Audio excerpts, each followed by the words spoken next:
नमस्ते बच्चों, कैसे हो? ठीक हो सब आप लोग? अपने स्वास्थ्य का ध्यान रखिए बच्चों। आज हम इस सेशन में 9th class Hindi second language जो अंतिम उपवाचक है, इस पाठ्य पुस्तक के सभी पाठ हम पढ़ चुके, अध्ययन कर चुके बच्चों। आज हम इस पाठ्य पुस्तक का, इस टेक्स्ट बुक का जो अंतिम पाठ यानी ये उपवाचक पाठ है और इस उपवाचक में कहानी दी गई है, उस उपवाचक का हम इस सेशन में अध्ययन करेंगे बच्चों। इस उपवाचक का नाम है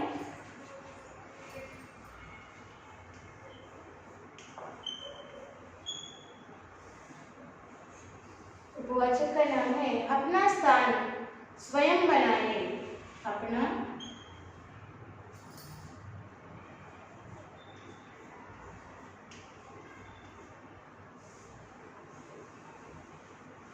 अपना स्थान स्वयं बनाए।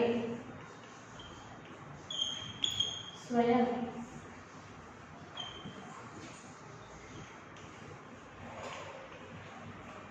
बनाए, अपना स्थान स्वयं बनाए। और इसे लिखा है कन्हैयालाल मिश्र। इसे लिखा है कन्हैयालाल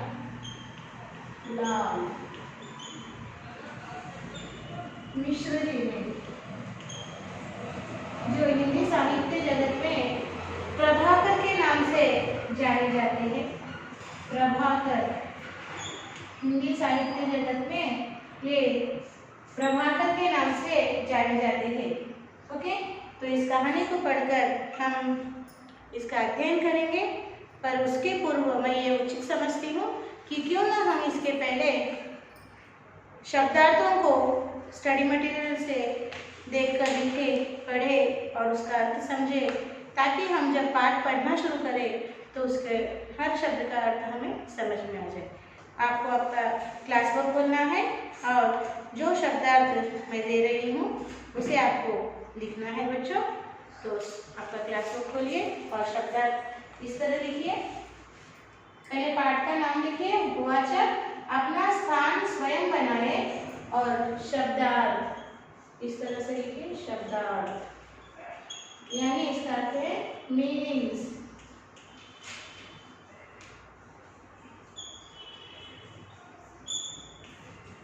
और आपको यहाँ फर्स्ट शब्द लिखना है आश्वासन।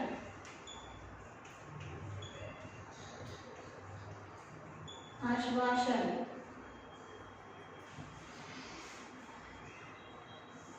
जिसका अर्थ है अश्योरेंस। अश्योरेंस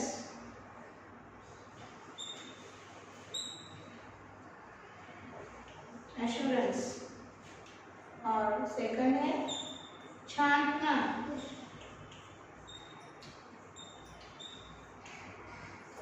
छांटना अर्थ है टू सेलेक्ट।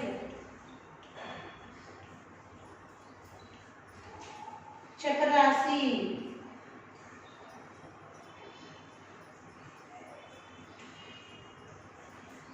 चपरासी जिसका अर्थ है सर्वेंट।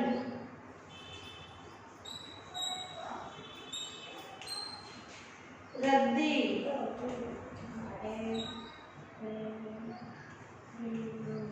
रद्दी। रद्दी अर्थ है रिजेक्टेड और वर्थलेस ऑब्जेक्ट। रिजेक्टेड और वर्थलेस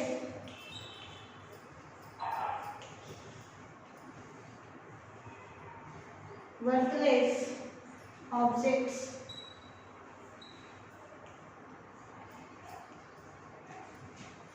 इलाका, एरिया।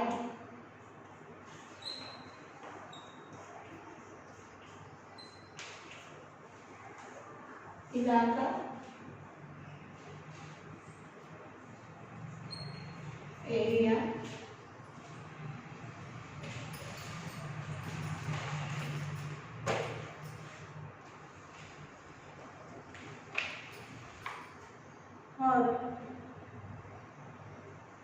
मंत्री, 6th वन लिखे मंत्री, मिनिस्टर, मंत्री का अर्थ है मिनिस्टर।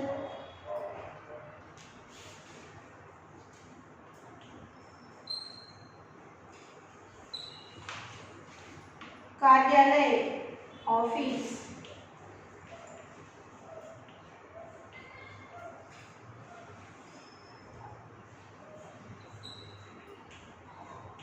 कार्यालय का अर्थ है ऑफिस।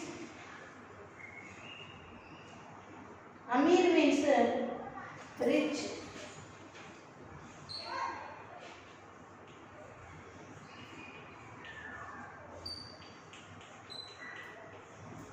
रिच।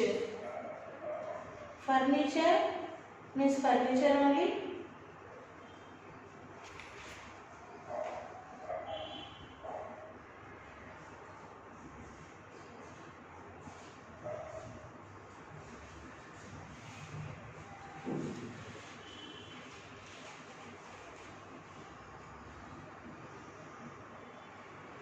शिकायत यानी कंप्लेंट,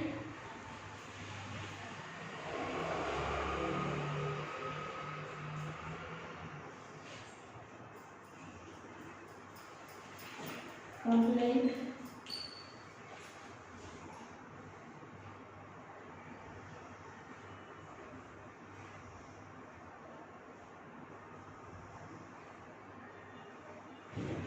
प्रधानमंत्री मीन्स प्राइम मिनिस्टर, प्रधान मंत्री, प्राइम मिनिस्टर।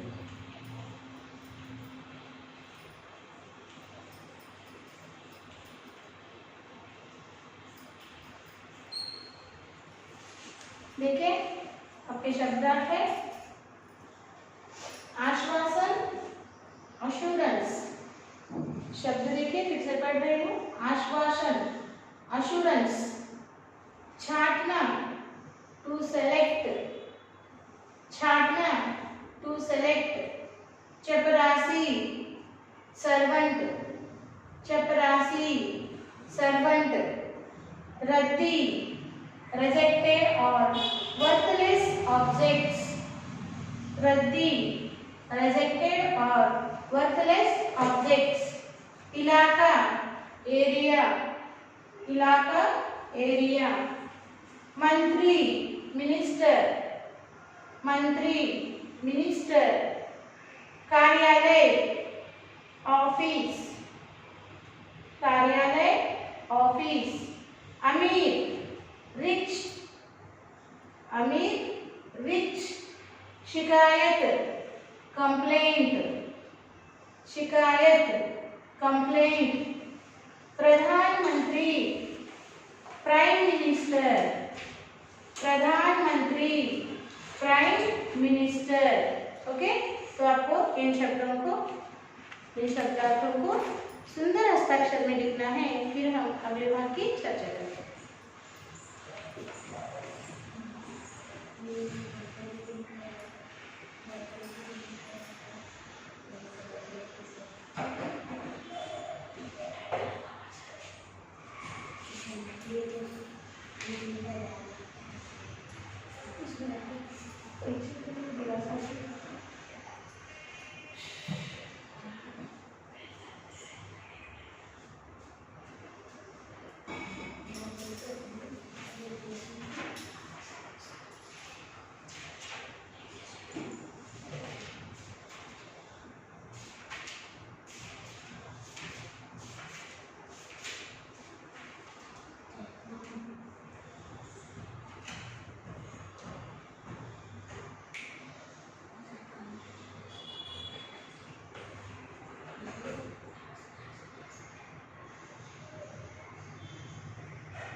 देखिए बच्चों, अब हम इस उपवाचक को पढ़कर इसमें किस कहानी को दिया गया है और इस कहानी से हमें क्या सीखना है इसका हम अध्ययन करेंगे।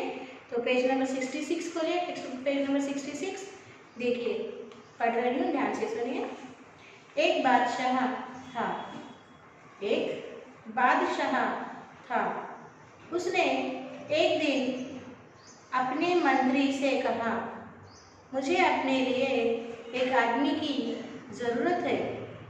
आपकी दृष्टि में कोई हो तो ले आए, पर इतना ध्यान रखें कि आदमी अच्छा हो। बहुत दिनों की जांच पड़ताल के बाद मंत्री को एक आदमी सही लगा। उसने उसकी नौकरी छुड़ा दी और उन्नति का आश्वासन देकर बादशाह के सामने पेश किया। बहुत देर तक तो बादशाह को अपनी बात की याद न आई। बाद में बोले, हाँ, उस समय शायद कोई बात मन में थी, पर अब तो कोई बात नहीं है। मंत्री ने कहा, हुजूर, मैंने इसे हजारों में से छांटा है और बढ़िया नौकरी छुड़ाकर इसे लाया हूँ। बादशाह ने ज़रा सोचकर कहा, हमारे पास तो इस समय कोई काम नहीं है, पर तुम बहुत कह रहे हो तो हम अपने निजी कार्यालय में चपरासी रख सकते हैं। वेतन 15 रुपये मिलेगा। मंत्री को बुरा लगा, पर उस युवक ने कहा, मेरे लिए सबसे बड़ा वेतन यह है कि मुझे अपने बादशाह की सेवा करने का मौका दिलाया। और वह तैयार हो गया। मंत्री जब उसे कार्यालय में छोड़ने गया तो वहाँ धूल ही धूल थी, क्योंकि बादशाह वहाँ न कभी जाते थे और न काम करते थे। मंत्री दुखी हुआ, पर युवक खुश था। उसने अच्छा स्थान दिलाने के लिए मंत्री के प्रति कृतज्ञता भी प्रकट की। उसने लगातार कई दिनों तक उस कार्यालय को साफ किया और उसे शाही कार्यालय का रूप दिया। देखो बच्चों, हमारे जीवन में कई प्रसंग आते हैं और हम कई बार अपना सहनशीलता खो देते हैं, अपना आत्मनियंत्रण खो देते हैं, क्रोधित होते हैं, क्योंकि जो हम चाहते हैं वह नहीं होता और जो हम नहीं चाहते वही हमारे सामने आ जाता है और हम निराश हो जाते हैं। कभी कभी तो कुछ लोग निराश होकर डिप्रेशन में चले जाते हैं। कभी कभी कुछ लोग अपने आप को तुच्छ मानने लगते हैं, कम मानने लगते हैं कि लोग हमारा इंसल्ट कर रहे हैं, हमें कम दिखा रहे हैं। इस तरह हम ईगो फील होते हैं। तो उसी के ऊपर आधारित ये स्टोरी है कि हमें अपना संयम, आत्मनियंत्रण हर समय किस तरह बनाए रखना है। चाहे जीवन में जो प्रसंग आए उसे हमें पॉजिटिव से लेना होगा, तभी आगे जाकर हम सफलता की चोटी पर पहुंच सकते हैं। और यहाँ इस कहानी में उसी के बारे में बताया गया है कि बात ये थी कि एक बादशाह है और उन बादशाह एक दिन ये बादशाह जो है, बादशाह एक दिन अपने मंत्री को बुलाकर कहते हैं कि मुझे एक आदमी की ज़रूरत है काम के लिए, कोई अच्छा आदमी हो तो देखो। तो मंत्री बहुत ढूंढने लगते हैं, क्योंकि बादशाह की सेवा में लगाना है कोई मामूली बात नहीं है। आदमी भरोसे का होना चाहिए और मेहनती यानी हार्डवर्किंग होना चाहिए, ताकि मंत्री का सर ऊंचा हो, ताकि क्योंकि मंत्री खुद लाकर बादशाह की सेवा में लगा रहे हैं। अगर व्यक्ति सही हो, पात्र हो, तो मंत्री का भी नाम रोशन होगा। तो बड़े जांच पड़ताल के बाद बहुत सोच समझकर मंत्री एक युवक को ले आते हैं। वो युवक पहले से ही अच्छी खासी नौकरी करता है, मगर मंत्री कहते हैं कि ये नौकरी छोड़ दे, इससे भी बड़ी नौकरी मैं तुझे दिलाऊंगा बादशाह के पास, जिससे तेरे जीवन में उन्नति होगी और तुझे सम्मान मिलेगा समाज में।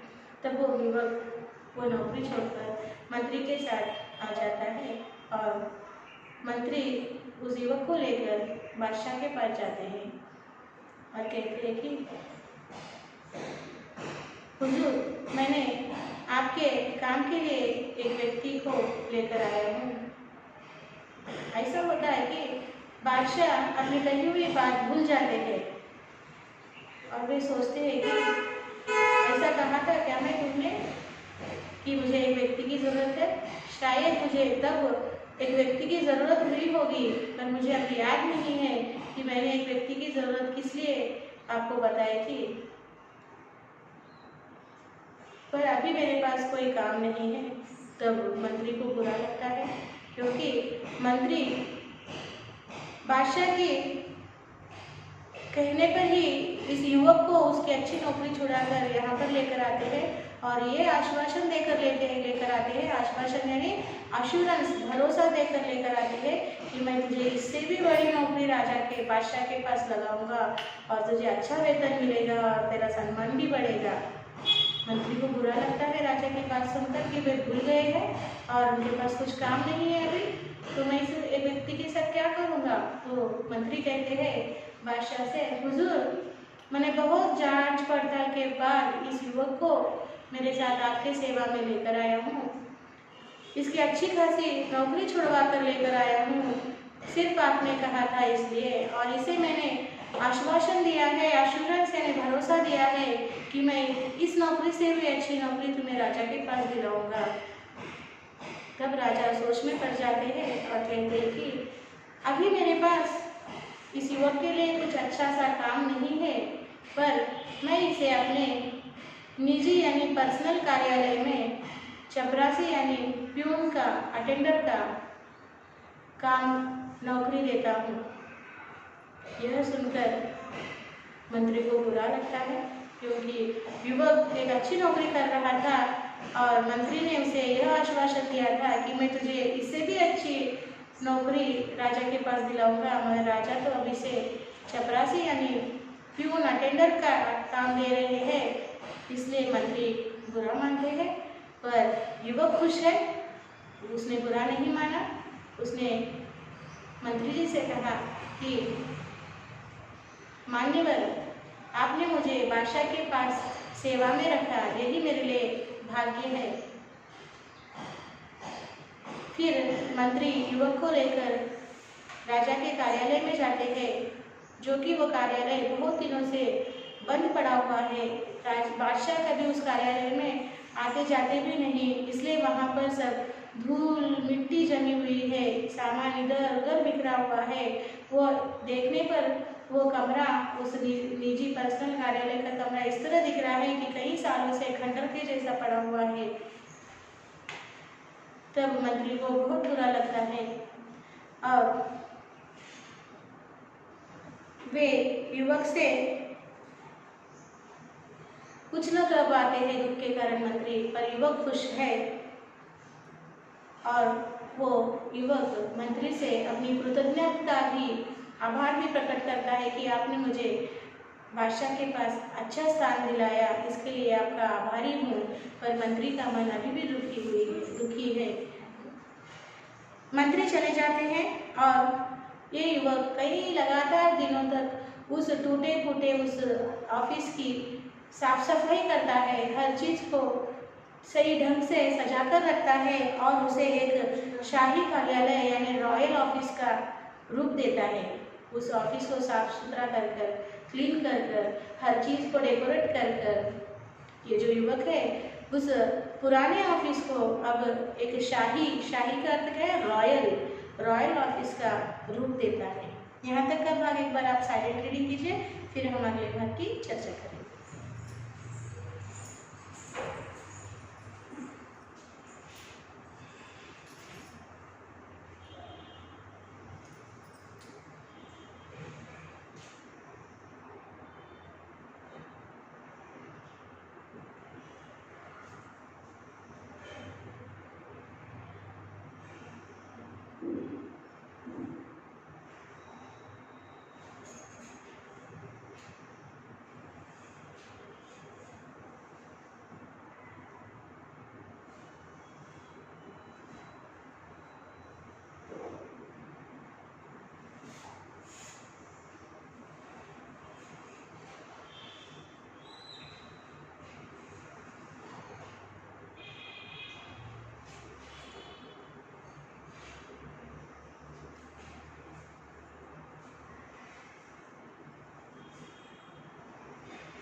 रीडिंग इज वेरी इंपॉर्टेंट बच्चों, ठीक है। अब अगला भाग देखेंगे। उस कार्यालय में एक छोटी सी कोठरी थी। युवक ने उसकी जांच पड़ताल की तो पता चला कि पिछले सालों में बादशाह के पास बहुत से लिफाफों पर सोने की कच्ची कारी और रत्न जड़े थे। ये वे लिफाफे थे जो विवाह आदि के शुभ अवसरों पर दूसरे बादशाहों और अमीर उमराओं के यहाँ से आए थे। युवक ने कारीगर लगाकर सब कीमती सामान लिफाफों से उतरवा लिया और बाजार में बेच दिया। इससे कई हजारों रुपए मिले। उनमें से कुछ रुपए तो उसने बढ़िया फर्नीचर और चित्रादि लगाने में खर्च किए और बाकी पैसा सरकारी खजाने में जमा कर दिया। जहाँ वह सामान बिका उसकी भी रसीद ली और जहाँ से सामान खरीदा गया उसकी भी रसीद ली। देखिए क्या हुआ, बादशाह ने इसे चपरासी का काम दिया युवक को और अपने निजी कार्यालय में जाने के लिए कहा। मंत्री ने इसे उस कार्यालय में लेकर जाकर छोड़ा तो वो कार्यालय बहुत पुराना था, टूटा फूटा था, चारों ओर धूल मिट्टी जमा हुई थी और सामान बिखरा पड़ा था। तो इस युवक ने उस दफ्तर को, ऑफिस को साफ सफाई की, कई दिनों तक साफ सफाई की, फिर हर चीज़ को सही ढंग से सजा कर रखा। फिर उस ऑफिस पे अलग अलग से चित्र लगाकर सजाया, डेकोरेट किया। उस कार्यालय में कोठरी यानी एक रूम था, स्टोर रूम की तरह। उस रूम में बहुत से लिफाफे यानी कि एनवलप्स पड़े हुए थे जो राजा को किसी अन्य राजा ने और बड़े बड़े उमराओं ने और अमीर रिच पर्सन्स ने उनके बच्चों के विवाह के इनविटेशन के तौर भेजा था या कुछ शुभ कार्य के इनविटेशन के तौर पर बादशाह को भेजा था। और उस इनविटेशन एनवलप्स के ऊपर डायमंड्स लगे हुए थे, बहुत कीमती थे, वेरी वैल्यूएबल थे डायमंड्स, और गोल्ड की चीज़ें लगी हुई थी, पेस्ट की हुई थी। तो इस युवक ने क्या किया, उन सभी लिफाफों को लेबर्स लगाकर, कारीगर यानी काम करने वाले, साफ सफाई करने वाले लेबर्स लगाकर उन सभी लिफाफों को निकालने के लिए कहा उस रूम से, कोठरी से। और उन लिफाफों के ऊपर जो डायमंड्स चिपकाए हुए थे, पेस्ट किए हुए थे, गोल्ड के आइटम्स पेस्ट किए हुए थे, उन्हें निकालने के लिए कहा। और उन सभी डायमंड्स को यानी हीरे, रत्न, जवाहरात को, सोने की चीज़ों को इस युवक ने बाजार में ले जाकर बेच, और जो भी पैसे उससे मिले उसने उन पैसों में से कुछ पैसे उस ऑफिस को डेकोरेट करने के लिए खर्च किए। कुछ फर्नीचर खरीदे ऑफिस के लिए और कुछ चित्र यानी पिक्चर्स खरीदे जो ऑफिस में डेकोरेट कर पाए। और जो बचे हुए पैसे थे वह जो राजा का खजाना था, राजकोष, राज भंडार कहते हैं ना, रॉयल ट्रेजर, उसमें जमा कर दिए। और जब इस युवक ने वह सामान बाजार में जाकर बेचा, जिसे बेचा उसके पास से बेचे हुए सामान की रसीद भी ली और इसने जो सामान खरीदा उस खरीदे हुए सामान की भी रसीद यानी रिसिप्ट ले ली। यहाँ तक का भाग आप एक बार साइलेंट रीडिंग कीजिए, फिर हम अगले भाग की चर्चा करेंगे।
पढ़ लिया बच्चों, रीडिंग इज़ वेरी इम्पोर्टेंट।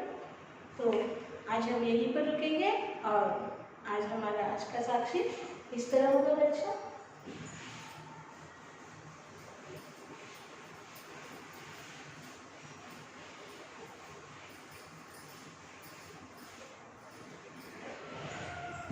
साक्षी लिखिए।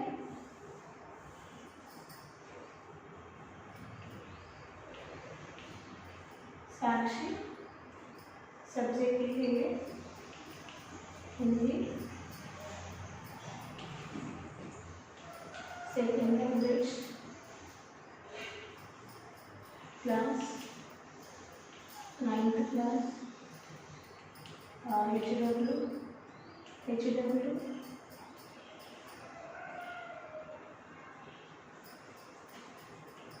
same as class work 1 time. और यहाँ पर आपको पेरेंट्स साइन लिखना है और यहाँ टीचर साइन देंगे स्कूल शुरू होने के बाद। यहाँ पर पेरेंट्स साइन लीजिए और बच्चों जो होमवर्क आपको दिया गया है उस होमवर्क का सुंदर लेखन यानी लिखकर जो स्कूल का मेल आई डी आपको दिया गया है उस मेल आई डी को समय में भेज दीजिए बच्चों। कोई पेंडिंग वर्क्स मत रखिए। हम इस पाठ के शेष भाग के साथ एक अन्य सेशन में मिलेंगे। तब तक बच्चों धन्यवाद, बाय बाय।